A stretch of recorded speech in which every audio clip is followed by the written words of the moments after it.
And believe me मेरे father मेरे life में मुझे लगता था सबसे बड़े विलन है। इतनी आपदाएँ जितनी मेरे फादर ने मेरे सर पे डाली होंगी, मुझे नहीं लगता है कि किसी और ने मेरे सर पे इतना स्ट्रेस डाला होगा। But in that time some 2 लड़के आए, मुझे छेड़ा और भाग रहे थे। तो मैंने अपना गाड़ी-वाड़ी छोड़ के I held on to them. मेरे फादर ने मुझे बताया था कि क्या करना था। पीछे से पकड़ के आई शाउटेड लाउडली, बचाओ, बचाओ। इट्स अ मैन्स वर्ल्ड, मतलब ये आदमियों का दुनिया है। तो अगर आदमी से बराबरी करनी है तो आदमी की तरह सोचना सीखो। ऐसे भी कह सकते हैं कि ये जो है मर्दों की जो वर्चस्व वाली दुनिया है। यस, छोटी-छोटी चीज़ों पे बहुत वो ध्यान देते हैं। जैसे कि मैं अकेले ट्रैवल करती थी, तो always he would say click a picture. अगर मैं कैब में भी बैठी हूँ, तो बोलेंगे बाहर जाइए, कैब का पिक्चर क्लिक करिए, मुझे भेजिए। So when I was in Rajasthan मैं चेतक चलाती थी, बजाज चेतक, पापा का। बस स्कूटी का ऑप्शन नहीं था। प्रॉब्लम इज़ द लैंग्वेज, क्योंकि हम पढ़ाते हैं सीबीएसई में इंग्लिश में और बच्चे बोल रहे हैं मैथिली, मगही और एक और या भोजपुरी। हाँ, हाँ, करेक्ट, भोजपुरी। तो वो उनका वो एक डिस्कनेक्ट है, जो हमारे एजुकेशन सिस्टम में बहुत फ़र्क ने कोई चीज़ नीचे से उठाई होती है ना, तो आपको एक अजीब-सा कॉन्फिडेंस आ जाता है कि जो मैं करता हूँ या मैं करती हूँ, वही सही है। बिकॉज़ मैंने ही तो उठाया है, मैंने ही तो बनाया है और मैंने ही तो उसको एक लेवल तक लेके आया, तभी तो उनको मिला है उस प्लेटफ़ॉर्म को आगे बढ़ाने के लिए। अगर मैं प्लेटफ़ॉर्म ही नहीं बनाती, तो आगे कैसे बढ़ाते? जैसे लकीर होती है, हम लोग जैसे my father comes of this thought, लकीर है उसको छोटा करना है, तो कुछ होते लगाते लग जाते हैं उसको रब करने में। हम अपनी खींच दिए और फिर दूसरे की रब कर रहे हैं, क्योंकि अपना तो बड़ा कर ही नहीं पा रहे हैं। एक बार हमने एडमिशन ले लिया तो हमने फंसा लिया और फिर वो हम उसको बेवकूफ़ बनाते जाएंगे। एक्चुअली में ना ऐसा होता था पहले। आज का जो पेरेंट है वो बहुत सतर्क है। अगर हमने किसी और का प्रोस्पेक्टस में से या किसी और के स्कूल के फ़ोटोज़ कॉपी करके अपने प्रोस्पेक्टस में डाले होते, तो क्या स्कूल में पेरेंट आँख मूंद के अपना बच्चा दे सकता था? और मेरा बच्चा जो आता है किंडरगार्टन में 12th क्लास करके निकलता है, बाय गॉड, 10th क्लास करके निकलता है। इतना लंबा समय मेरे साथ में रहता है। इससे धोखाधड़ी पे थोड़ी। तो अगर वो प्रेग्नेंट हो जाती तो क्या उसकी गलती है? ये तो एक नेचर है। उसको उसको आगे बढ़ना है, फैमिली करनी है। तो उसको नुकसान की जगह हम थोड़ा-सा एक आशीर्वाद देते हुए कि अगर हमारे पॉलिसी में लिखा होगा तो हमें करना पड़ेगा ना। दोस्तों नमस्कार, आपके story.com पर आप सभी का स्वागत है। जैसा कि आप जानते हैं, हम हमेशा अपने मंच पर किसी न किसी खास व्यक्तित्व को आमंत्रित करते हैं और आज के हमारे इस शो के गेस्ट बेहद खास हैं। अगर हम इनकी बात करें तो इनका नाम है स्मृति रावत। मूल रूप से रहने वाले उत्तराखंड की हैं। बिहार से बहुत ज़्यादा लगाव हो चुका है क्योंकि अब बिहार इनका ससुराल है और उत्तराखंड इनका मायके है। तो बहुत सारी चीज़ें हैं जो आज इनके बारे में जानेंगे और सबसे इम्पोर्टेंट जो चीज़ है वो ये है कि बिहार में एक बढ़िया स्कूल है और बहुत अच्छा स्कूल है जिसका नाम है स्कॉलर अवार्ड स्कूल। उसकी डायरेक्टर भी है और आगे जानेंगे कि इनके जीवन में क्या संघर्ष रहा, कैसे इन्होंने अपने करियर की शुरुआत की, शुरुआत में किन किन चुनौतियों का सामना किया और किस तरीके से उत्तराखंड से बिहार का सफ़र इन्होंने तय करके और बिहार में अब पूरी तरह से अपनी एक अलग पहचान बना चुकी हैं। तो बिना देर के हुए सबसे पहले स्वागत है आपका ma'am. Thank you so much Rakesh ji. किसी भी व्यक्ति के लिए या किसी भी इंसान के लिए जीवन में शुरुआत उसका कहीं न कहीं शून्य से होता है। तो हम सबसे पहले ये जानना चाहेंगे कि आपकी स्कूलिंग कहाँ से हुई? आप मूल रूप से कहाँ की रहने वाली हैं? तो इसके बारे में ज़रा पहले बताएँ आप। श्योर। पहले तो ज़िंदगी की शुरुआत उस पल से होती है जब आपके माँ-बाप आपको जन्म देते हैं। तो before I talk about my self, I will give you a brief about my parents which who are the most important part of my life, they are my life. My father, मेरे पिताजी army में थे, तो शुरू में हम 3-3 साल पे मूव करते थे। After that he joined the bank, he was the bank security officer, regional security officer, Bank of India, and उसमें भी हम 3-3 साल मूव करते थे। तो first struggle of my life was to adjust to so many places.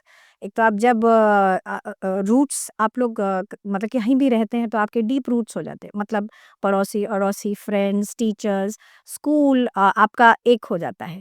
हम लोगों का हर तीसरे साल में चेंज होता था। तो that was my first struggle that I faced, कि जब तक कि मेरा टीचर मेरा नाम जान पाता था, हम दूसरे स्कूल में होते थे। तो और मेरा हमेशा से था कि मुझे हेड गर्ल बनना है, मतलब I have to become a leader of my school. How do you become a leader of the school if people don't know you, right?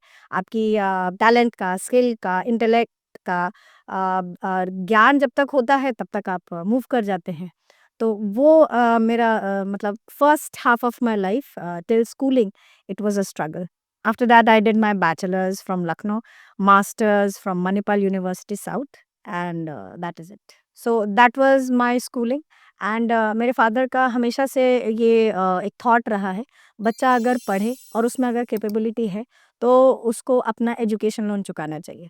तो इससे पहले कि हम लोग अपना लाइफ इंजॉय करते, ये लोग यही सोचता है कमाता है तो हम लोग अपने हिसाब से अपना पैसा खर्च कर सकते हैं। तो मेरे फादर ने पहले ही वो बांध के रखा कि इंजॉयमेंट बाद में होती है, पहले होती है जिम्मेदारियां पूरी करनी, which is your education loan. And once मतलब एक बार ये आप जिम्मेदारी लेना सीख जाते हैं तो आपकी आदत बन जाता है। तो I think my father is a great great person जिन्होंने हर वक्त हर समय अ, बच्चे को क्या सिखाना है बोल के नहीं, करके। तो ये जो थॉट है पेरेंटिंग का, थोड़ा डिफ़िकल्ट होता है क्योंकि बच्चा बहुत समय तक आपसे नफ़रत करता है, मतलब। अच्छा। एंड बिलीव मी, मेरे फादर मेरे लाइफ में मुझे लगता था सबसे बड़े विलन है। इतनी आपदाएँ जितनी मेरे फादर ने मेरे सर पे डाली होंगी, मुझे नहीं लगता है कि किसी और ने मेरे सर पे इतना स्ट्रेस डाला होगा। बट मेरे फादर ने जो मेरे पे रिस्पॉन्सिबिलिटीज़ सूझ-बूझ और डाली, उसके कारण अब मुझे आदत हो गई। When I was in 9th, I think I had all the responsibilities of the house, in the sense कि I know where to go for buying grocery, I would know where to deposit the electricity bill, I would know अगर मैं गिरी तो मुझे कौन से hospital जाके अपने आप इंजेक्शन लगवाना है। Independent living, my father ensured that all 3 children, हम 3 बहनें हैं, हम तीनों को इंडिपेंडेंट लिविंग होना चाहिए एंड किसी भी मेल मेंबर के ऊपर डिपेंडेंस नहीं होना चाहिए। ये दैट शुरू शुरू से।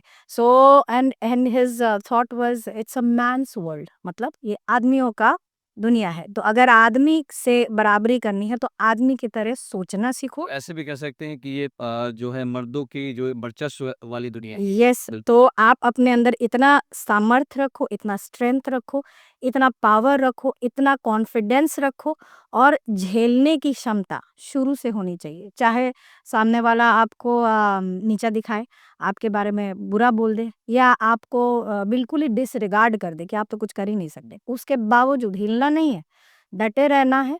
अब वेट करना है उस वक़्त का जब आप चमकेंगे, और जब चमकेंगे तो दूसरे को तो छोड़ ही देंगे। दूसरे को क्या, अपने आप से जो आप थे उससे आगे बढ़ जाएँगे। तो development is always self development. खुद से संघर्ष करो, खुद से आगे बढ़ो और जब आप जहाँ बढ़ जाते हैं उससे पीछे नहीं हटना, फिर आगे। तो it that is what in his terms success means, जो आपने अचीव किया उससे नेक्स्ट आपने अपने आप से आगे बढ़े, दूसरे से कम्पीट नहीं करना है। So all these learnings which I got through my father, which he gave in form of difficulties, stress, वो हम मैंने बहुत शुरू से झेला है। तो बाकी लोग मुझे, बाकी दुनिया मुझे क्या ही झिलाएगी, मेरे फादर मुझसे झिला तो चुके। ये क्या उनका आर्मी में होना आपके लिए एक तरह से पहले का स्ट्रगल और आज के लिए बेनिफिशियल हो गया? बहुत फ़ायदेमंद है। आर्मी के बंदे जो होते हैं, they are very broad minded, very futuristic, and जो हम लोग मेल फीमेल इक्वालिटी जो आज हमें सुनने को मिलता है, मेरे father male female equality practice करते थे। So we were allowed to go out whenever we want, provided we inform our parents in advance. So हमें अगर कहीं जाना है तो रिस्ट्रिक्शन इसलिए नहीं होता था कि हम गर्ल्स हैं, इसलिए कि वो जगह में भी अच्छी नहीं है। अगर मुझे कुछ पढ़ाई करना है तो हमें रिस्ट्रिक्शन कभी पढ़ाई करने से कि आप इतनी महँगी पढ़ाई नहीं कर सकते, करो, बट फिर उसका भुगतान भी आप ही करेंगे इन फ्यूचर। सो अगर आपको नौकरी करनी है, करो, इंटरव्यू देने हैं, दीजिए। अगर आपको पढ़ाई के लिए साउथ जाना है, जाइए। अकेले जाना है, जाइए, संघर्ष करिए, लेकिन कभी भी never bring bad word to your family, मतलब कोई ऐसा काम कभी ना करें जिससे कि मुझे आँख झुकाना पड़े। इस बात का ध्यान देते हुए आपको जो करना है करिए अपनी ज़िंदगी में। तो ये this is something which comes from a person who is very broad minded, very futuristic, and who believes actually in equality. Equality. अगर हम आज के परिवेश की बात करें, जिस इक्वलिटी की बात करें, उसमें अब धीरे-धीरे अवेयरनेस आ रही है, लेकिन जबकि आपकी बात हो रही है जिस समय आप तो जब आप पहली बार बड़ी हुई, निकली बाहर क्योंकि आज के समय में लड़कियों के लिए एक बहुत बड़ी चैलेंजिंग चीज़ होती है कि घर से बाहर निकलना और पेरेंट्स को भी ये भरोसा नहीं हो पाता है कि हम जिस समाज में अपने बच्चे को बाहर भेज रहे हैं पढ़ने के लिए, तो वो उतनी आज़ादी नहीं मिल पाती है। तो उन बच्चियों को आप क्या कहना चाहती हैं या वैसे पेरेंट्स को आप क्या कहना चाहती हैं अपने पर्सनल लाइफ से रिलेशन लेकर? बिल्कुल, हम किसी चीज़ से या किसी सिचुएशन से या किसी आदमी से डरते कब हैं? जब हमें ए अपने आप पे कॉन्फिडेंस ना हो, बी एक्सपीरियंस ना हो, सी हमें अनसर्टेनिटी है कि क्या होगा, करेक्ट? ये 3 चीज़ों से जब हम लोग अभावित होते हैं तो हमें डर लगता है। नाउ कॉन्फिडेंस डेवलपमेंट तो पेरेंट्स का बनता है, उनको हर समय अपने बच्चों को पॉजिटिव मोटिवेशन भी देना चाहिए, नेगेटिव इन द सेंस कि पुश करना चाहिए कि और अच्छा करो, ये अच्छा नहीं, और अच्छा करो। तो ये एक तरीका हुआ कॉन्फिडेंस बढ़ाने का। नए-नए जगहों पे उनको नए एक्सपीरियंसेस, नए लोगों से मिलने की फ्रीडम देना, उनको भाँपना, मतलब आदमी को भाँपना सिखाना एक कला होती है। मेरे फ़ादर ने मुझे बहुत सिखाया, मैं अभी बोलूँगी तो बहुत टाइम लग जाएगा। बट किसी भी जगह पे जाएँ, आप लोगों को कैसे पहचानें कि कौन आपके ये फ़ेवर में है और कौन अगेंस्ट में है। तो वो भाँपना विदाउट स्पीकिंग, मतलब तो मास्क भी मतलब एक होता है ना कि मास्क के अंदर जो इंसान है उसको पहचानना है। जो एग्ज़ैक्टली। दिख रहा है वो नहीं, वो नहीं। But to understand the intentions you have to it's not words. आप बहुत अच्छा बोल सकते हैं, बहुत अच्छा कभी-कभी कर सकते हैं, लेकिन इंटेंशंस जो है वो दिख जाती है over a period of time. To wait before taking any decision, wait a, पूरा करने के बाद, मतलब पूरा अपना असेसमेंट करने के बाद आप अपना कदम आगे बढ़ाएँ। फर्स्ट, सेकंड, छोटी-छोटी चीज़ों पे बहुत वो ध्यान देते हैं। जैसे कि मैं अकेले ट्रैवल करती थी, तो always he would say click a picture. अगर मैं कैब में भी बैठी हूँ, तो बोलेंगे बाहर जाइए, कैब का पिक्चर क्लिक करिए, मुझे भेजिए। 12-12 बजे भी मैं अकेले ट्रैवल की हूँ इन द ईयर 2005-2007 अकेले। बट मजाल है कि मेरे फादर डरे हों। थोड़ा तो होता होगा, बट उनको पूरा कॉन्फिडेंस था कि जो मैंने इसको शिक्षा दी है, वो ये पूरा अप्लाई करेगी अपने सेल्फ डिफेंस के लिए। और सेल्फ डिफेंस हमें स्कूल तो नहीं सिखाता था, मेरे फादर पूरा सेल्फ डिफेंस सिखाते थे। तो गर्ल्स के लिए पेरेंट्स को मैं ये बोलूँगी, self defence is not an option, it's a mandatory thing. And if you do that, लड़की का शरीर is not deciding whether she is having strength और not, it is the mind. दिमाग को अगर आप स्ट्रेंथन करेंगे, नहीं तुम कर सकती हो, और अगर सामने वाला 5 फीट का क्यों ना हो और तुम 2.5 फीट की क्यों ना हो, तो ऐसा क्या करना है कि लोग तुमको मदद करें, या कहाँ नहीं जाना है, कहाँ जाना है। So all this awareness should be given by the parent, which they are not giving. They are protecting, नहीं जाओ, नहीं करो, उससे बात मत करो, यहाँ बैठो, हम सबके बीच में जाओ, गाड़ी प्रोवाइड करेंगे, तुम फ्लाइट से जाओ, हमारा ड्राइवर छोड़ के आएगा। नहीं, इंसान को अकेले जीने का आदत होना चाहिए। लोगों को फेस करने का आदत होना चाहिए। सिचुएशंस को हैंडल करने का आदत होना चाहिए। बट जब बच्चा फॉर्मेटिव ईयर्स में होता है तो बैकअप होना चाहिए। Backup is parent, front end should be the child. And today now I am here in Patna, I am married in Patna, I have my kids, I have my husband. मेरे parents तो मुझे नहीं प्रोटेक्ट करे ना, अब मुझे प्रोटेक्ट करना है अपने बच्चों को। तो वो अगर मुझे ही अपने आप को प्रोटेक्ट करना नहीं आता as a woman, how will I protect my children?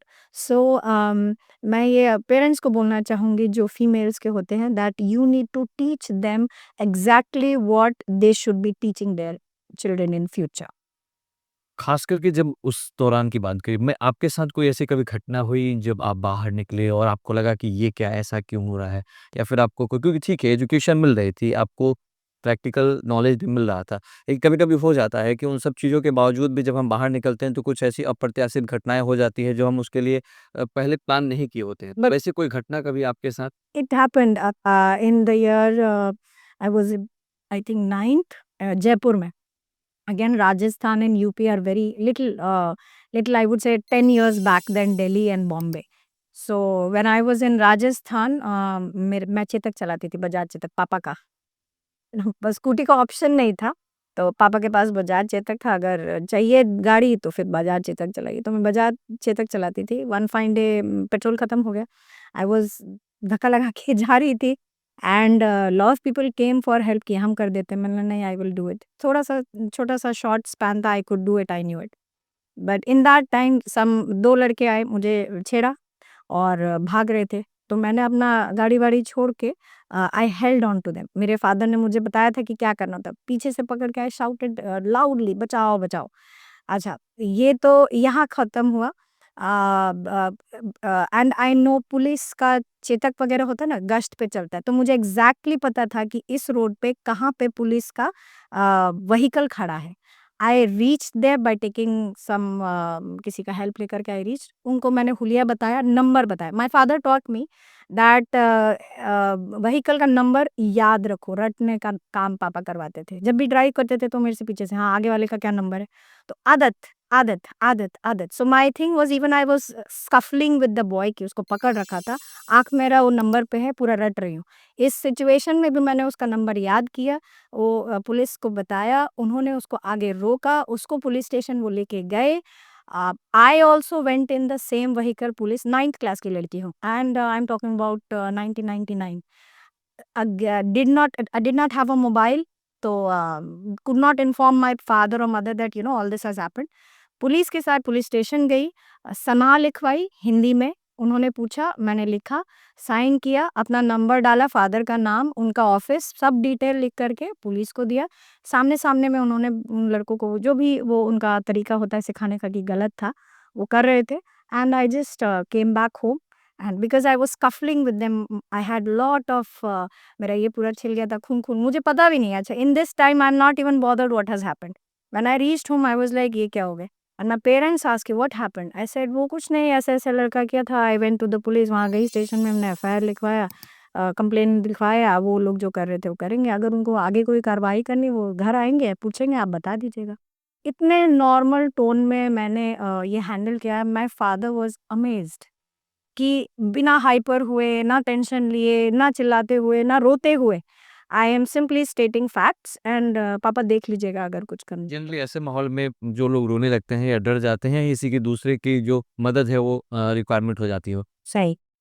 जब आपका सफ़र आगे बढ़ा वहाँ से और जब आप आपने स्कूलिंग अपनी पूरी की, कॉलेज आपने कंप्लीट किया अपना, तो उस दौरान फिर आप उत्तराखंड की, आपकी शादी बिहार में हुई, तो ये रिलेशन कैसे बना? इसके बारे में My father and my mother were best friends or fast friends with my सास ससुर। अच्छा, So that is how we got into। के जो मम्मी-पापा थे, वो उनके मम्मी पापा, मम्मी-पापा वो they were connected to each other, and me and my husband, right now my husband, in 2011 we were not husband and wife, we were friends, and we just had this thing he liked me as a person, my values, my family, and he knew my family a lot better, so he was we knew, and I knew his family, so we ended up, हाँ ठीक है, किसी ना किसी से तो करना है, better is that we know the person। Okay.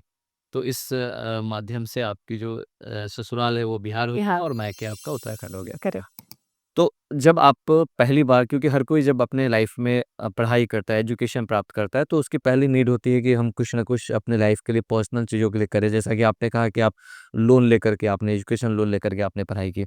तो उसके बाद आपको जॉब अपॉर्च्युनिटी क्या मिली और जॉब अपॉर्च्युनिटी के दौरान आपको किन-किन चुनौतियों का सामना करना पड़ा? Yes. So I joined Fortis Escort Heart Institute in Delhi, Fortis, as an executive। मतलब मैनेजमेंट का अगर मैं बात करूँ तो सबसे निचले स्तर पे होता है एग्जीक्यूटिव। अब एग्जीक्यूटिव से मुझे बनना है सीईओ, मेरा हमेशा से था। मुझे लीडरशिप पोजीशन चाहिए। जैसे क्लास में बैठती थी तो मुझे हेड गर्ल बनना होता है, तो वहाँ पे सीईओ तो वहाँ मुझे अब सीईओ बनना है। बट सीईओ बनने का जो रूट होता है, वो प्राइवेट ऑर्गेनाइज़ेशन में बहुत सीधा नहीं होता है। मतलब it is just not hard work and intellect, you need networking also. You need somebody to guide you to the top also. And you need somebody on your left, somebody on your right, somebody in the front, somebody in the back. Basically, a strong network.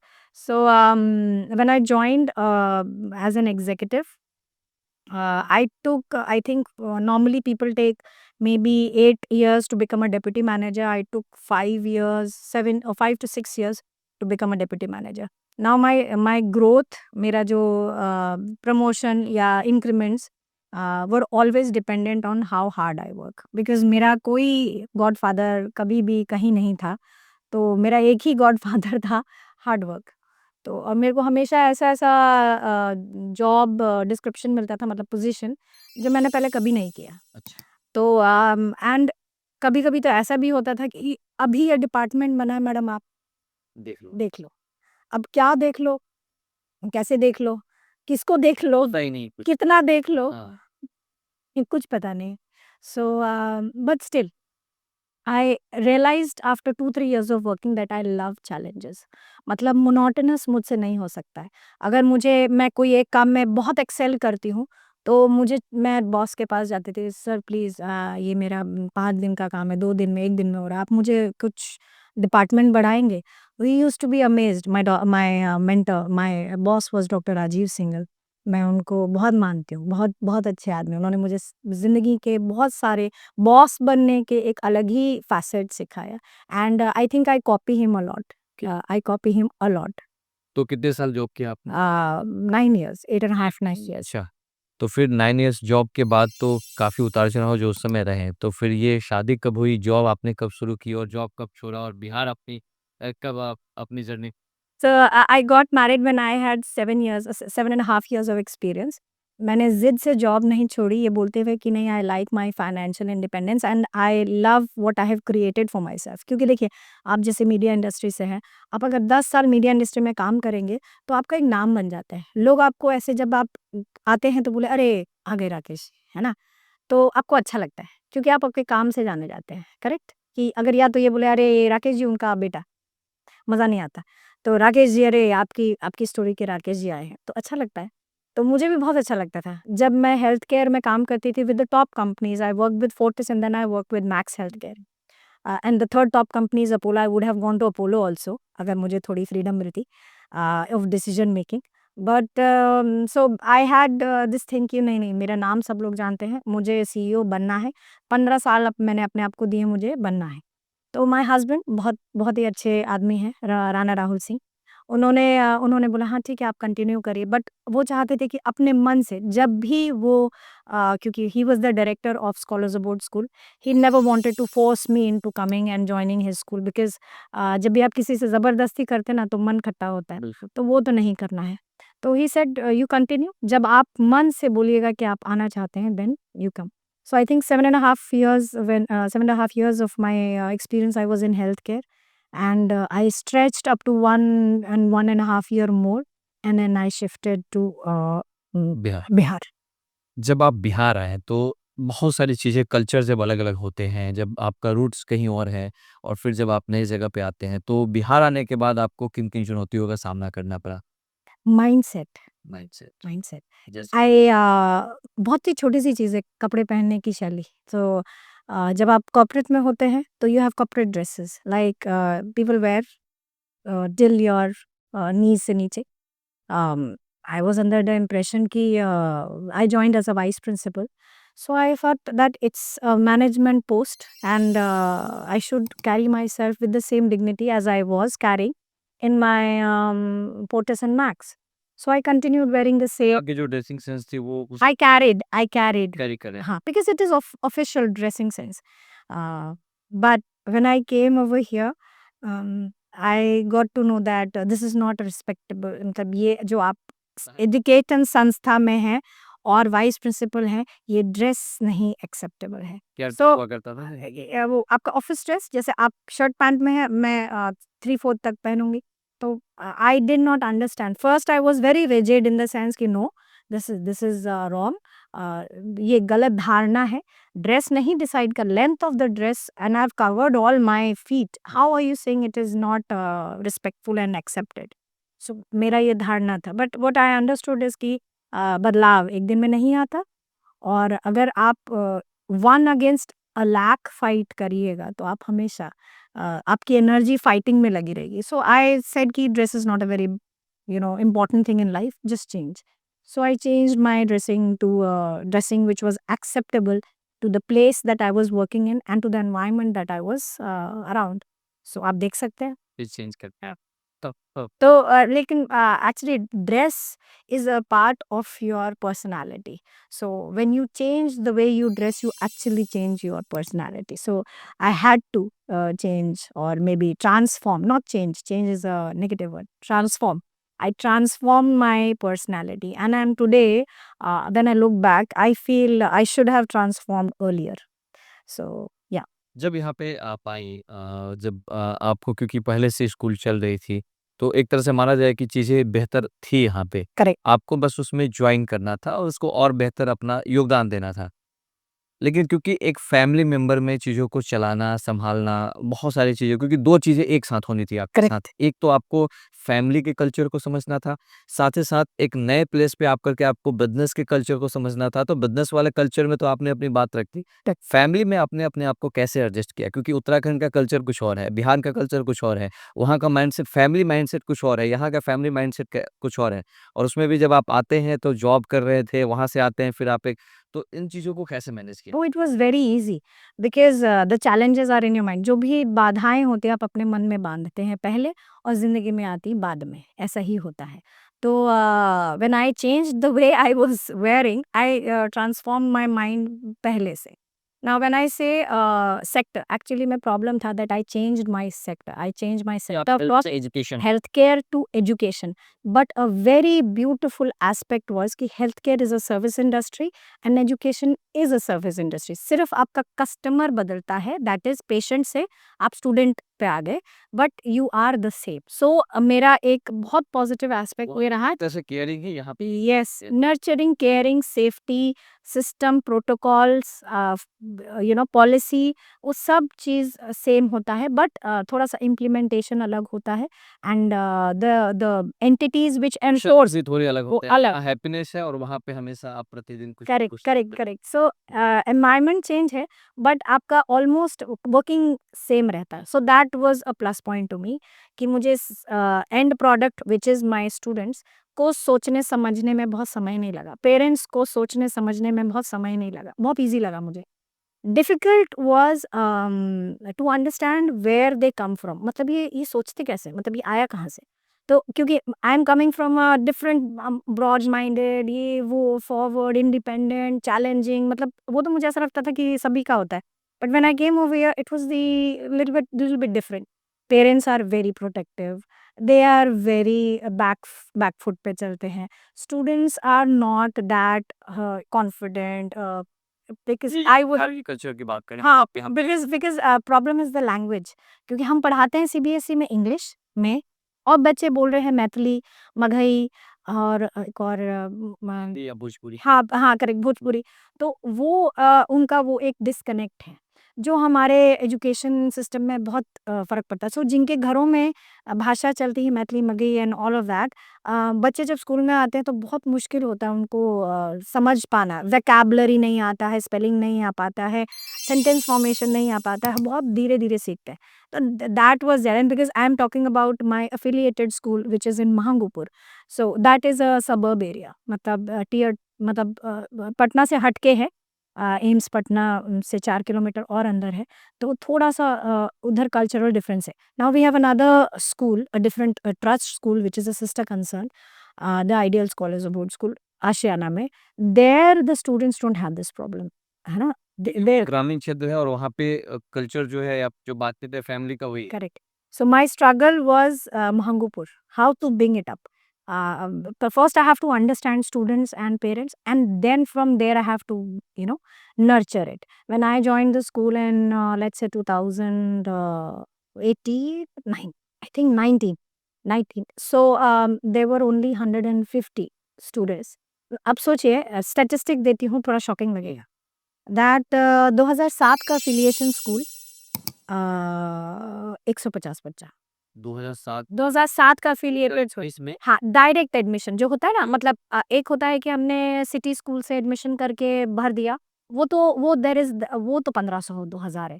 लेकिन जो गाँव का बच्चा, वो इतना कम, और वो school तो हमने गाँव के बच्चों के लिए पहले हमारे वो है। बोला तो आई वाज़ शॉक्ड कि ये क्यों ऐसा है? इसको उल्टा होना चाहिए। मेरा गाँव का बच्चा होना चाहिए 1000 और शहर का बच्चा आना चाहिए कम। क्योंकि उनके पास और भी अपॉर्चुनिटी यस। नहीं okay So now after 2019 and this is 2025, after good 6 years of uh,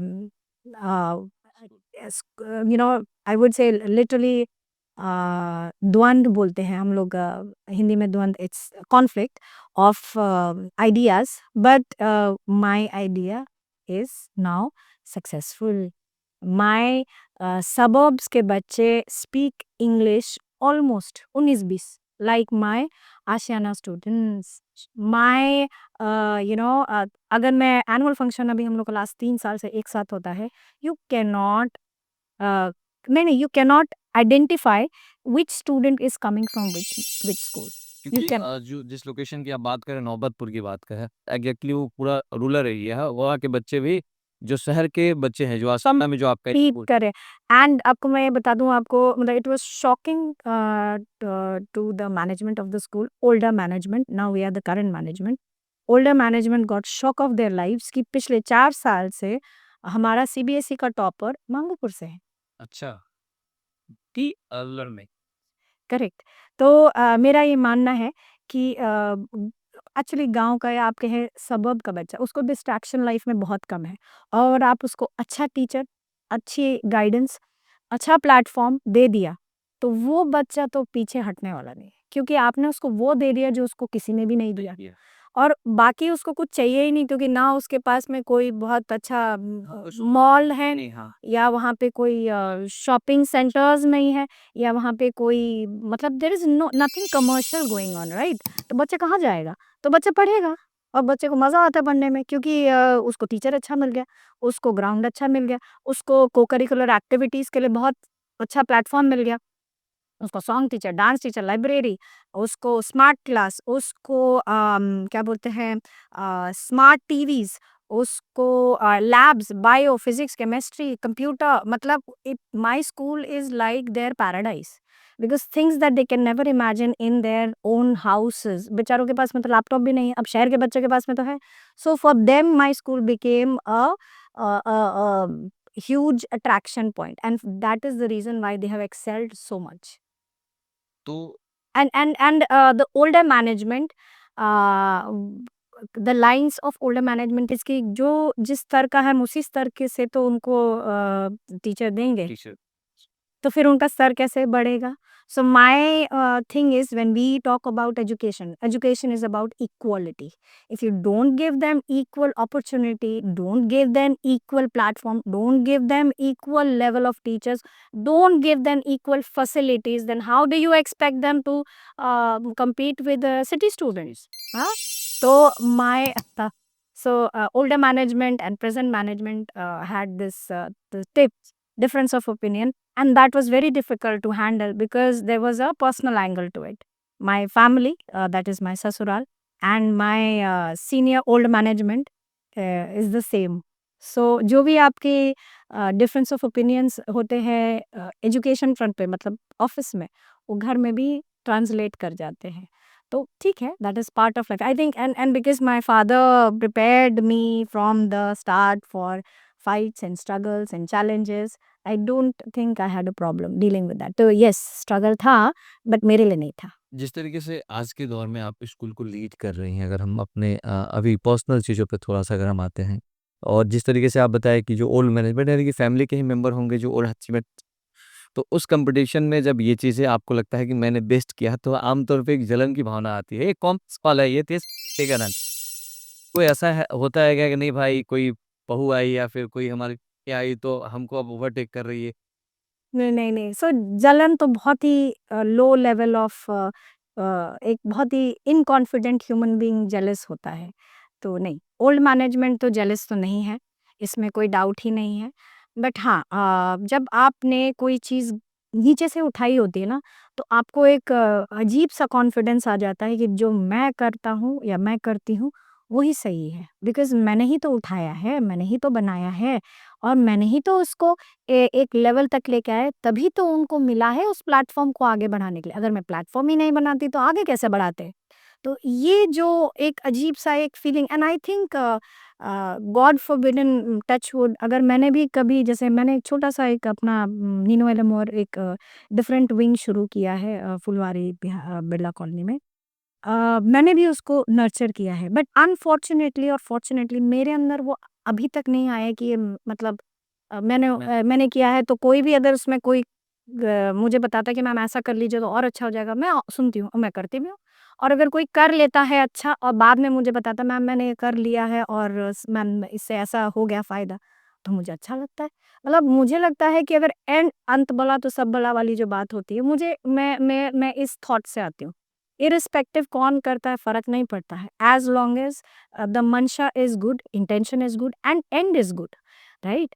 तो मेरा ये थॉट है। और जो ओल्ड मैनेजमेंट आता है वो सोचता है कि हमने उठाया, हमने बनाया और आज हम ही को करेक्ट कर रहे हैं। तो ये जो अहम आता है ना, दिस इज़ कॉल्ड थोड़ा ईगो बोल लेंगे, थोड़ा स्टबर्ननेस बोल लेंगे, बट जेलसी तो नहीं बोलेंगे, मतलब वो तो बिल्कुल नहीं।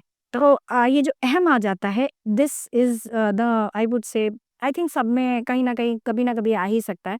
हम ह्यूमन्स हैं, मनुष्य है ना? कहीं न तो किसी में आ तो मेरे है समझ से इट इज़ अहम रादर देन जेलसी।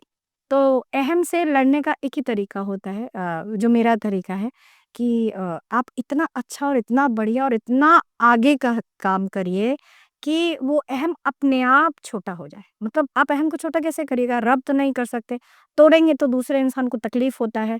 तो आप उस अहम को वहीं रहने दीजिए रिस्पेक्टफुली। आप काम इतना बड़ा कर दीजिए, मैग्नीट्यूड इतना बढ़ा दीजिए, पॉज़िटिविटी इतनी फैला दीजिए, आप सक्सेसफुल इतने हो जाइए, स्टूडेंट्स इतना सक्सेसफुल हो जाए, टीचर अलग खुश रहे, वो अपना आगे बढ़े ज़िंदगी में। तो और आपका स्कूल दिन दुनी रात चौगनी करे, पेरेंट्स खुश हों, उनके बच्चे बड़े-बड़े ऑफ़िसर्स बन जाएँ, इससे ज़्यादा और किसी को क्या चाहिए? मोटो भी यही होना है, विज़न भी यही है करेक्ट? इस शरीर। तो अहम अपने आप वो पिट के छोटा हो जाएगा, है ना? जैसे लकीर होती है, हम लोग जैसे my father comes of this thought, लकीर है उसको छोटा करना है, तो कुछ होते लगाते लग जाते हैं उसको रब करने में, हम अपनी खींच दिए और फिर दूसरे की रब कर रहे हैं, क्योंकि अपना तो बड़ा कर ही नहीं पा रहे हैं। But my father is of different opinion, he has always taught us कि अपना लकीर बड़ा करो और इतना बड़ा करो कि दूसरे का लकीर का कोई वैल्यू ही ना रह जाए, राइट? तो that is what, and this is how I think everybody in life should not fight but take up a challenge and perform, and through their performance should speak for themselves, you should not speak। अगर आपको बोलना पड़ रहा है तो आपने कुछ काम ही नहीं किया है। सिंपल काम बोलता है तो एक लाइन पे तो एक चीज़ जो आमतौर पे जो महसूस होता है जैसे कि आप एक आर्मी बैकग्राउंड से आई, आप यहाँ पे आई, तो क्या जो सर के साथ जो आपका बॉन्डिंग है उसमें कहीं वो डिक्टेटरशिप तो वहाँ कोई पक्का स्ट्रिक्ट है। तो ये तो सर बेटर जवाब देंगे। नहीं एक एक होता है जैसे हमारे यहाँ एक कल्चर है कि जो हमारी बहू आए वो हमारे साथ चले, मेरे मैं आगे चलूँ वो पीछे चले। ये जनरल जनरल परसेप्शन है, बट यहाँ पे मैं बोलूँगी मेरी जो मदर इन लॉ है and father in law is a MD doctor pulmonologist, he is himself CS हैं, एक्स सीएस हैं, civil surgeon of Jharkhand, Bihar government. तो वो अपने में अकम्प्लिश्ड आदमी है, ठीक है? Why I am telling about the accomplishments is because जो छोटा महसूस करते हैं या कॉम्पिटिशन में रहते हैं, वो दूसरे को चाहते हैं कि पीछे रहे। बट जो खुद ही में इतना आगे बढ़ चुके हैं, वो क्या ही मतलब किसी को छोटा महसूस कराने का कोशिश भी करेंगे, उनको उसमें मज़ा ही नहीं आएगा। So yes, my father-in-law is a ex-CS civil surgeon in Jharkhand. He got retired 4 years back, and my mother-in-law herself is a very successful entrepreneur. तो मुझे नहीं लगता है कि they ever had this feeling with me. Rather they were very supportive of me. So dictator तो तभी dictatorship चलाएगा ना जब उसको सामने से लगेगा ऑपरेशन, मतलब सामने से कोई लड़ता हुआ दिखेगा। I had the freedom to say whatever, do whatever in the household, mostly, and in the कह सकते हैं कि नेक्स्ट जनरेशन लीडरशिप ट्रांसफर है ये। correct, and in the professional front, I am still in the process of proving the ahem that the new management is has and shall always be for the benefit of the society, of the school, and for us also, irrespective of what the ahem feels। अब थोड़ी-सी ऐसी चीज़ों पे आ जाते हैं क्योंकि CBSE school को आप लीड कर रही हैं, बहुत सारे चैलेंजेस होते हैं, करेक्ट। पेरेंट्स लेवल पे होते हैं और अगर बात करें तो मैनेजमेंट लेवल पे होते हैं और टीचर लेवल पे। हमने कई बार कई स्कूलों को बहुत पर्सनल बहुत करीब से मैंने विज़िट किया है, देखा है। कई जगह मैं क्योंकि एज़ स्पीकर मैं गया हूँ जहाँ पे टीचर्स को भी हमने ट्रेनिंग दी है। तो मैंने देखा है कि टीचर्स और मैनेजमेंट के बीच में अगर 50 स्कूल में गया हूँ तो मैंने देखा है कि 99 स्कूल में टीचर्स और मैनेजमेंट के बीच में कॉन्ट्रडिक्शन है। मतलब मेल-मिलाप सही नहीं है, मतलब एक विरोधाभास है और ऐसे में जब मैनेजमेंट और टीचर के बीच में अगर विरोधाभास होगा, तो फिर वो कैसे क्वालिटी एजुकेशन बच्चों को प्रोवाइड करेंगे? इस मामले में आपकी क्या राय है और इन चीज़ों को आप कैसे हैंडल करती हैं? एक्चुअली में बहुत आसान है। अ, सुनो सबकी और फिर ऐसे करो कि लगे कि उन्हीं का बोला हुआ किया है। तो देन आपका विरोधाभास कैसे होगा? तो my management is inclusive management. Oppose to dictatorship और authoritative, mine is a inclusive. Like अगर मुझे एक छोटा सा चीज़ इंक्लूड करनी है, रिवीजन टेस्ट, बहुत छोटी सी बात है, एवरी वीक रिवीजन टेस्ट होना चाहिए, तो मैं ऐसे नहीं बोलूँगी कि yes come all revision test should be started. I will say देखो टीचर्स आप लोग इतना मेहनत करते हो, है ना, और फिर भी बच्चा फेल कर रहा है बुरी तरीके से, तो देखिए कहीं ना कहीं तो आप लोग के ऊपर रिस्पॉन्सिबिलिटी है।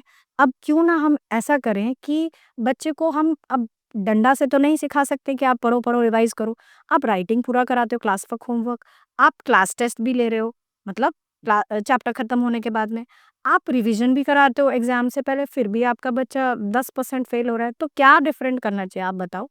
तो कोई कुछ बोलेगा, कोई कुछ बोलेगा, कुछ बोलेगा, कहीं ना कहीं कोई ना कोई ये बात बोल देगा कि मैम हमको ना रेगुलरली उनका टेस्ट लेना चाहिए, तब मैं वो पॉइंट पकड़ लेती हूँ और फिर मैं कहती हूँ एग्जैक्टली करेक्ट रिवीजन टेस्ट। तो जो सवाल आपको तो करना मुझे आंसर पता है, हाँ ठीक है, मैं अपने मन में सोल्यूशन ले चुकी हूँ, अपना अपना मेरे दिमाग में मेरे पास सोल्यूशन है, बट मैं पहले वो प्रॉब्लम स्टेटमेंट रखूंगी, उनको बोलूंगी आप बताइए, तो उनको नहीं लगना चाहिए ना कि माँ ने काम बढ़ा दिया, अब लो चेकिंग वर्क बढ़ गया, अब बताओ हमारा पीरियड तो वही है और ये क्या कर दिया, तो आई this is the problem.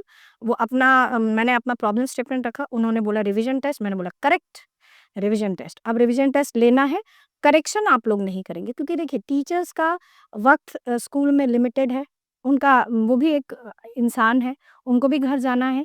Maximum of my teachers are women, they have to go home and cook food, they have to do hard work at home also, right. मैं अगर बहुत ज़्यादा एक्सेसिव करा लूँगी तो बेचारे वहाँ क्या कंट्रीब्यूट करेंगे, तो there has to be work life balance, I understand that. So whenever I do something new in the school, I ensure that the work life balance is not affected, पहला।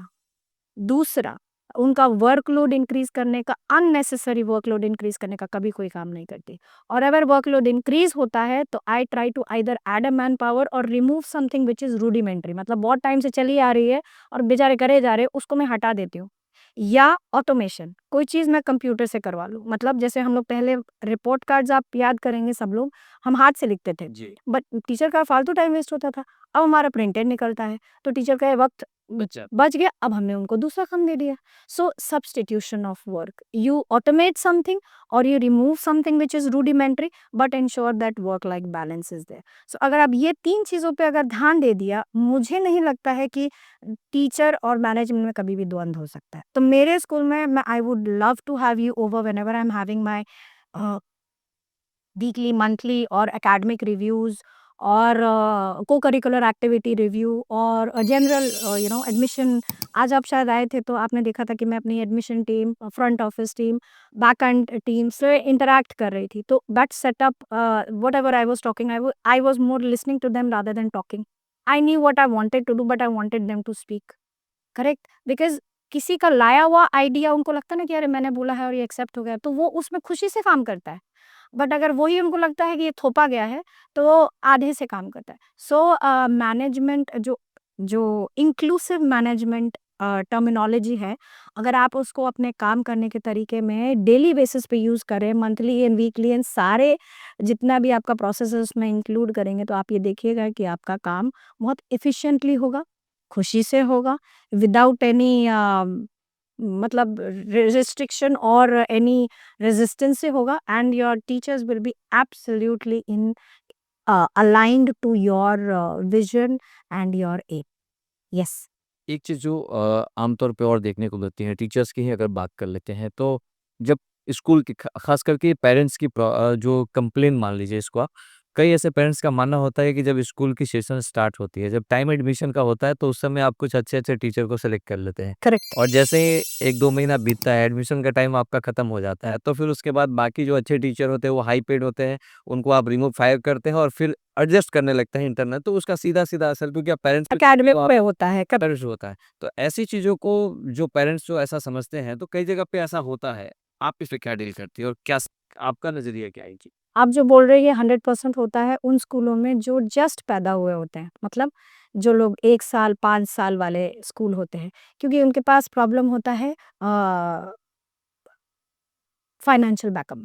Okay, जब school 28 साल चल चुका होता है, which is my school, so there is no problem of financial backup. Okay, And to give you a fact, I have a teacher in my school. I will not name her, otherwise other teachers will get jealous. She is, I think, 26 years old in the system. 26 years. Okay.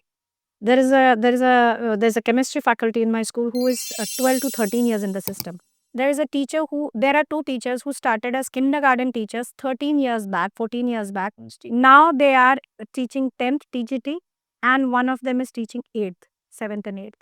So there is a faculty again, my vice principal, both my vice principals, they started in the school as very one started as a primary teacher, जो दूसरे हैं वो CBSE coordinator और ऐसे back and work करते थे। Imagine करिए वो 8 साल में आज वाइस प्रिंसिपल है, और मेरी जो प्राइमरी टीचर थी ग्रूम कर करके she did a masters, now she did a BEd, blah blah, सब एजुकेशन पूरा किया। Now she is 9 years in the system and she is the vice principal. So I come, मतलब मेरा जो background है मैनेजमेंट का, सक्सेशन प्लानिंग नाम का एक बहुत छोटा सा शब्द है।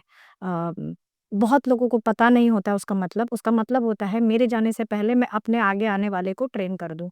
तो जैसे मैं आज जो भी पोज़ीशन पे हूँ, मैं उन दोनों वाइस प्रिंसिपल को ग्रूम कर रही हूँ कि बच्चे तैयार हो जाओ, आपको इस पोज़ीशन पे आना है। और मुझे इस पोज़ीशन से प्यार नहीं है, मुझे इस ऑर्गनाइज़ेशन से प्यार है, मुझे मेरे बच्चों से प्यार है, और मुझे मेरे पेरेंट्स से प्यार है, जिसको आप अलग नहीं कर सकते। ये पोज़ीशन से नहीं जुड़े हुए, वो मुझसे जुड़े हुए, मेरे थॉट से जुड़े हुए, मेरे मेरे मेरे मेरे इनिशिएटिव्स एंड प्रोग्राम्स जो मैं चाहती हूँ स्कूल में हो, उससे जुड़े हुए हैं। और मेरे को झुक कर लोग कितना सलाम करते हैं, उससे मेरा रिस्पेक्ट नहीं है। मेरा आइडिया कितने अच्छे से इम्प्लीमेंट होता है और उसका अंत कितना सुखद और कितना पॉजिटिव होता है, वो मेरा पावर है। तो अगर जो आदमी ऐसे सोच लेगा, तो वो जो आप कह रहे हैं कि हटा देना, एक्सपीरियंस्ड है तो ये कर देना, पैसा बढ़ गया तो थोड़ा कम पैसे वाला टीचर ले आना, वो इंसान का वैल्यू नहीं कर रहा, वो पैसे का वैल्यू कर रहा है। और एजुकेशन इज़ नॉट पैसे का वैल्यू, इट इज़ इंसान बनाने का काम है। तो इंसान बनाने के काम में तो इंसान का वैल्यू देना पड़ेगा। और जैसे-जैसे टीचर एक्सपीरियंस होता है, उतना ही वो फटाफट बच्चा को तेज़ बनाता है। तो हमारा एंड प्रोडक्ट इस बच्चे को तेज़ बनाना ना, तो ये जो आप बोल रहे हैं अनएथिकल है। अनएथिकल काम तो एक ओल्ड ऑर्गेनाइजेशन 28 साल चल रही, वो अनएथिकल क्यों करेगी? अपना नाम क्यों खराब करेगी? और मेरे जैसा आदमी तो सच बताऊँ तो मुझे मेरे सारे बंदों से प्यार है, और मैं सबको एक ही चीज़ बोलती हूँ, देखो मैं सबसे बराबर प्यार करती हूँ, कोई ऐसा काम ही नहीं करना है कि मेरी प्यार नफ़रत में बदल जाए या रिस्पेक्ट डिसरिस्पेक्ट में बदल जाए। तो they are all very their aware कि हमें ऐसा कोई काम ही नहीं करना है गलती से जिसमें हम मैम की नज़रों में गिर जाए। वही काम करना है जिससे हमारी रिस्पेक्ट हमारे स्टूडेंट्स, पेरेंट्स और स्कूल में बनी रहे। तो फिर मेरे को तो ओल्ड एक्सपीरियंस टीचर से प्यार है भाई, क्योंकि मुझे उसे काम भी नहीं समझाना पड़ता है। बिल्कुल, बिल्कुल। चीज़ें मतलब ऑटोमेटिक, बिल्कुल। Systemised, hmm. एंड मेरे को बस नज़र ऐसे करनी होती है, समझ जाते हैं कि कुछ गड़बड़ हो गया है, मतलब ठीक करो। अ, आपकी स्कूल क्योंकि इतनी पुरानी है तो कई बार कुछ जगह ये भी जानने को मिला है कि उस नाम को गलत तरीके से गलत इस्तेमाल हो रहा है उस नाम का या फिर गलत तरीके से इस्तेमाल हो रहा है। इसके बारे में क्या आपका राय है? हुँ।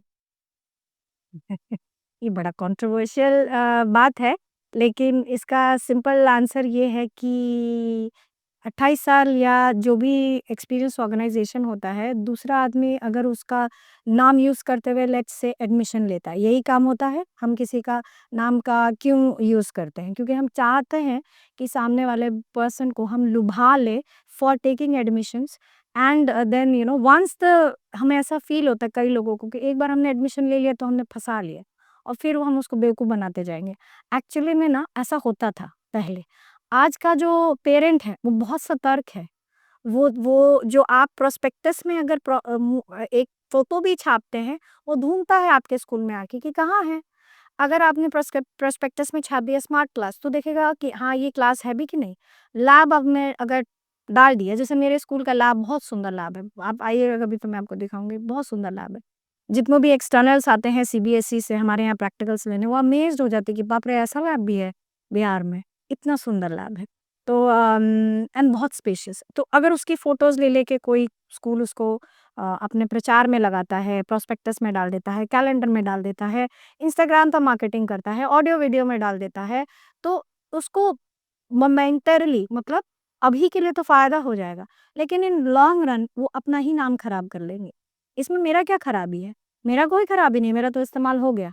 एक बार होगा ना, आगे फिर जब वो पूछेगा कि कहाँ है, तो फिर तो उनका वैल्यू गिर गया ना। फिर वो अपने आप 1 साल तो फँसेगा, दूसरे साल भाग जाएगा। तो मेरा कहना ऐसे लोगों को सिर्फ़ ये है कि आप अपना ही खराब कर रहे हैं। मेरा तो क्या खराब करिएगा, कुछ भी नहीं। आप अपना ही खराब कर रहे हैं। और दूसरा, प्लेजरिज़्म करना, कॉपी करना, इंटेलेक्चुअल प्रॉपर्टी राइट को आप इधर-उधर करना, ये सब इल्लीगल काम है, ठीक है? इसमें मेरे बोलने से कुछ नहीं होता है, वो लॉ का काम है, वो लॉ करेगा अपना काम, है ना? अगर हमें आपत्ति थी और हमने ऐसे स्कूलों को वर्बली बोला है कि भाई साहब ऐसा काम मत करिए, और बार-बार करते रहेंगे तो लॉ अपना काम करेगा। मैं किसी को बोलने नहीं जाऊँगी। और उनके लिए आंसर सिर्फ इतना है कि law will teach them a lesson, I will not. And ऐसा करना पेरेंट्स को धोखा देना होता है, और जो स्कूल डे वन से पेरेंट्स को धोखा देता है, वो स्कूल बहुत आगे नहीं बढ़ता है। ये स्कूल जब 28 साल पहले शुरू हुआ था, तो क्या धोखे से शुरू हुआ था? धोखा होता तो 28 साल चलता। अगर हमने किसी और का प्रोस्पेक्टस में से या किसी और के स्कूल के फोटोज कॉपी करके अपने प्रोस्पेक्टस में डाले होते, तो क्या इस स्कूल में पेरेंट आँख मूंद के अपना बच्चा दे सकता था? और मेरा बच्चा जो आता है किंडरगार्टन में 12th क्लास करके निकलता है, बाय गॉड! 10th क्लास करके निकलता है। इतना लंबा समय मेरे साथ में रहता है। इससे धोखाधड़ी पे थोड़ी, किसी और का फ़ोटोग्राफ को कॉपी करके थोड़ी, हमारी अपनी स्ट्रेंथ है ना? तो मैं तो यही बोलूँगी उन स्कूलों को कि आप अपना स्ट्रेंथ जानिए, अपना स्ट्रेंथ बनाइए, मतलब स्कूल का, आदमी का नहीं। अपने स्कूल का स्ट्रेंथ जानिए, अपने स्कूल के स्ट्रेंथ को डेवलप करिए और उसी से एडमिशन पाइए। थोड़ा स्लो होगा, 1-2 साल पेन होगा क्योंकि इतना एडमिशन नहीं आएगा, लेकिन ग्रोथ स्लो होगा, लेकिन ग्रोथ आएगा। अगर आप क्वालिटी एजुकेशन पे फ़ोकस करते हैं, ना कि धोखाधड़ी पे। फ़ोटो कुछ है और स्कूल में नहीं है, तो ये तो आप ही का नेगेटिव है, मेरा नहीं है। हाँ। ओके। तो फाइनली इस पूरे कन्वर्सेशन में जितनी बातें आपने रखी है वो अपने आप में काफ़ी इन्फॉर्मेटिव भी है। बस अंत में एक सवाल पूछते हुए इस पूरे पॉडकास्ट को हम एंड करेंगे कि एक बात और आती है जिसमें हमने देखा है कि जो फीमेल स्टाफ होती है उनके साथ भी कई प्रकार के जो टॉर्चर होते हैं देखे जाते हैं कई अलग-अलग जगह पे। तो वैसी चीज़ों के लिए जो आपसे डिस्कस हो रही थी तो उसमें आपने कहा कि कुछ इस पे सीबीएसई का जो फॉर्मेट है उसमें ये चीज़ें फिट नहीं बैठती है। तो उसके लिए क्या आप करते हैं? स्पेशलाइज़ेशन क्या है? मैं एक्चुअली अपने पर, because I am a female and I very much feel कि जब एक फीमेल, हर फीमेल का एक लाइफ साइकिल होता है, मतलब बड़ी होगी, पढ़ेगी, जॉब करेगी, फिर शादी होगी, फिर कभी-कभी डिसलोकेट हो जाती है, मतलब एक जगह से दूसरी जगह, फिर बेबी होगा, 3 इयर्स बच्चे, मतलब मदर का बच्चे के साथ जब तक कि प्री नर्सरी में नहीं जाता है, तब तक the mother is busy, they can not work. तो उनका प्रोफेशनली 3 साल खराब हो जाता है, और अगर सपोर्ट है तो एटलीस्ट 1.5 साल, मतलब 9 मंथ्स प्लस 6 मंथ्स, 1.5 साल खराब हो जाता है, मतलब they can't work. So I would want, and मेरे स्कूल में और सभी स्कूलों में आप देखिएगा 90% फीमेल्स वर्क स्टाफ होता है, 90% टीचर्स की वर्क लाइफ बैलेंस, 2 बजे अपने घर चले जाती है ना। तो ऐसे के लिए मैं चाहूँगी कि अगर हमारे सीबीएसई में बहुत तरीके के पॉलिसीज़ हैं, कुछ पॉलिसी है, कुछ कमिटी अगर टीचर्स के वेलफेयर को इंश्योर करे, या उनका एक कोई कंसोर्टियम हो, जैसे हम लोगों का स्कूल्स का कंसोर्टियम होता है, सीबीएसई का पाटलिपुत्र सहोदय, उनके भी अगर कुछ कंसोर्टियम हो गए तो शायद उनमें थोड़ा-सा अंडरस्टैंडिंग होगी, उनके उनके क्या डिमांड्स हैं, उनके क्या इश्यूज़ हैं, उन वो कैसे रिज़ॉल्व हो सकते हैं। और पॉलिसी बेसिस में अगर सीबीएसई कुछ पॉलिसीज़ में अमेंडमेंट कर दे या इंक्लूजन कर दे उनका, तो शायद प्राइवेट स्कूल्स इनको थोड़ा-सा फ़ॉलो करेंगे। लाइक मैटरनिटी लीव, बोलना नहीं चाहिए, गवर्नमेंट 6 मंथ्स देता है, प्राइवेट ऑर्गनाइज़ेशन मेबी नहीं दे सकता है 6 मंथ्स। कुछ तो मतलब होना चाहिए। बेनिफिट कर दे कि भई ठीक है, 6 मंथ्स आप बर्दाश्त नहीं कर सकते हैं, 1 महीना किसी को कुछ एक्स्ट्रा मिल जाए, है ना? क्योंकि वो फीमेल ने लेट्स से 1 साल दिया है आपको, तो अगर वो प्रेग्नेंट हो जाती है तो क्या उसकी गलती है? ये तो एक नेचर है, उसको उसको आगे बढ़ना है, फैमिली करनी है, तो उसको नुकसान की जगह हम थोड़ा-सा एक आशीर्वाद देते हुए कि अगर हमारे पॉलिसी में लिखा होगा तो हमें करना पड़ेगा ना, तो उतना करवा दें, 6 महीना नहीं तो 2 महीना, 3 महीना।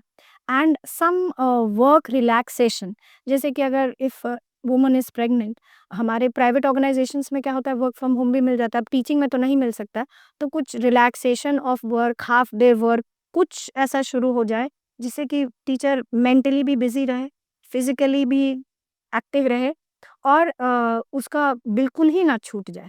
तो ऐसा कुछ अगर पॉलिसी में आता है तो फिर मेरे ख्याल से कुछ बेनिफिट मिल सकता है मेरे फीमेल वर्किंग स्टाफ को। That is it that is all. Policy change और amendment and inclusiveness of teachers in some teachers consortium in from CBSE or some higher authority. तो Right. इसके लिए एक नॉर्म्स अगर वो बना देते हैं तो ये सबसे अच्छा होगा ताकि स्कूल उसको फॉलो कर पाए। अभी उसके लिए कोई नॉर्म्स नहीं है। हाँ, डिफाइंड मतलब अगर नहीं किया तो कोई जगह पे रिपोर्टिंग नहीं होता है। जैसे कि अगर हमारा फोरम्स होते हैं जैसे ऑनलाइन फोरम्स होता है एसएन सीबीएसई के फोरम्स, अगर वहाँ पे ये कुछ मैंडेटरी वो कर दें एंट्रीज कि आपको करना है, तब देखिए करे स्कूल। ओके। सो बहुत-बहुत धन्यवाद। आपने बहुत ही फ्रूटफुल बातें रखी, पर्सनल जर्नी के बारे में बताया और बहुत सारी ऐसी बातें हैं जो मुझे लग रहा है कि ख़त्म मैं नहीं करना चाहता क्योंकि इतनी सारी बातें हैं कि अभी हम लोग करें तो लंबा चल सकता है। लेकिन हाँ, हम इस बात को ज़रूर एश्योर करते हैं कि जो भी आपने बातें रखी हैं, आपकी जर्नी आई है, अभी जर्नी आपने बताई है उससे काफ़ी लोगों को इंस्पिरेशन मिलेगा। पर हम चाहेंगे कि नेक्स्ट फिर कोई एपिसोड में हम लोग ज़रूर कनेक्ट होंगे जहाँ पे हम लोग थोड़ा-सा सामाजिक मुद्दे पे, किसी और भी मुद्दे पे हम लोग आपसे इन्फॉर्मेशन को लेने की कोशिश करेंगे। और वो ज़्यादा बेहतर होगा और उससे। Thank you thank you so so much आपको कि आप हमारे इस मंच पे आए। Thank you Rakesh ji, thank you आपकी story that you give me this platform to express my experience and some information which I'm sure it would be beneficial for the people who are listening. मेरा problem ये है कि मेरा English is little bit strong और हिंदी थोड़ा मतलब शब्दों की जो वोकैबुलरी है वो इतनी स्ट्रॉन्ग नहीं रही। तो इसलिए I always talk in convert it my self into I am more comfortable in English but I am sure जितना भी लोगों को समझ में आएगा थोड़ा बहुत एनलाइटमेंट होगा, थोड़ा बहुत यू नो अवेयरनेस होगा एंड मे बी अगर एक या दो या तीन किसी की एक दो तीन अगर तीन लोगों की भी जिंदगी अगर थोड़ी सी बेटर हो जाएंगी listening to this and learning from this, I think it is a successful thing, it's a Sure. Successful. So thank you so much. Thank you. Thank you so much Rakesh.